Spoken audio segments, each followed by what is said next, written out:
Okay, next up is Peter Burnhill, who actually works in my second favourite city in the entire world, so that's more a fact about me than him. But Peter did give me a couple of items about himself. I dismissed a couple of them. They were very tedious and all about his academic background. But he did, carrying on the sporting theme yesterday, if any of you are here, everybody seemed to give me these sporting facts about themselves that made me feel particularly sloth-like. So we've started already. So but carrying on the... Can you stop it? Yeah, I've done it. All right, good. So just put a spanner in it. So carrying on that sporting theme, Peter is a scuba diver who's logged over 400 dives on both sides of the Atlantic and both sides of America as well. So pretty impressive, I would say. Anyway, you can let your finger go. I can do now. Good. Okay, so I have here to talk about serials as the flow of content, about digital preservation with some added statistics. So it's going to be really exciting as we move along here.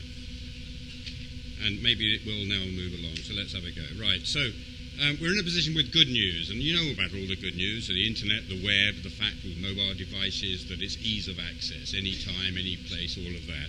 But what about continuity of access? Because that's what this next slide will show. The fact that the library shelves are empty. They do not have those articles, those journals. They're not there. So libraries speak of e-collections, but actually they're going to be boasting only of e-connections, not e-collections.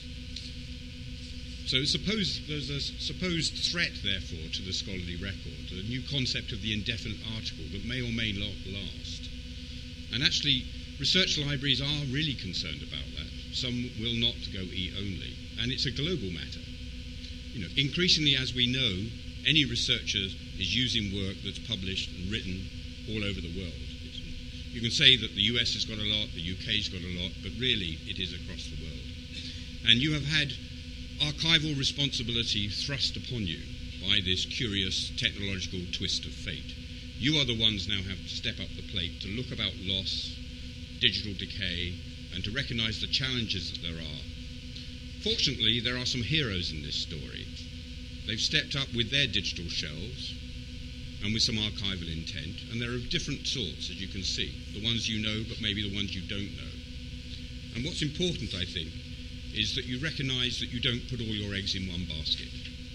Because there are different sorts of loss. There's accidental loss, but there's always been book burning and going back and falsifying the record. So it's important that you spread bet, that you do in more than one archive. So who's looking after this stuff? Well, fortunately, we can discover who is looking after it because we've got the Keeper's Registry, into which 10 archiving agencies now report, including now the Library of Congress, but also, as you would know, the larger ones. A slight sidebar remark for a meeting that yet to happen, maybe in 2015, maybe my colleague Herbert von der Sample will come and talk about those references that are made onto the web, which will either change or cease to be, something more to worry about.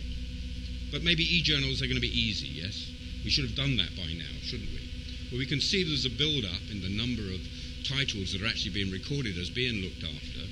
So it looks pretty good, yes? Well, unfortunately, when you compare that with the total number of ISSNs assigned to online serials, the actual percentage is ridiculously low.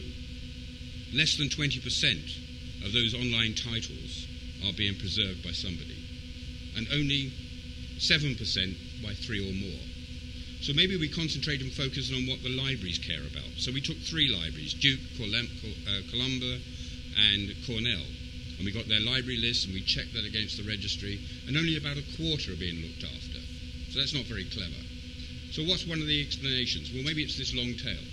Maybe the big publishers in the room, the ones now who are going to evolve into birds, we were told, maybe they've evolved with clocks and with Portico and the rest of it. But those small publishers, they've not yet engaged. So if you take a user's view from the reader's point of view, we looked at the online requests in 2012 in the UK using the OpenURL router, and there we can see that actually only a third of those titles are being kept. A note to ourselves, we've got to write this up. We've got to write this into an article. And I cannot but indulge by saying, I've got lots of publishers in front of me. Would you like to publish this article? But only if you yourselves have already committed your content to those archives. So let's have some good scenario, some target, some 2020 vision perhaps. We can come here again in 2020 and we'll have done it. We'll have minimised that number of at-risk titles. We've got where we want to go, perhaps. But unfortunately, there's a worst-case scenario. We haven't done so.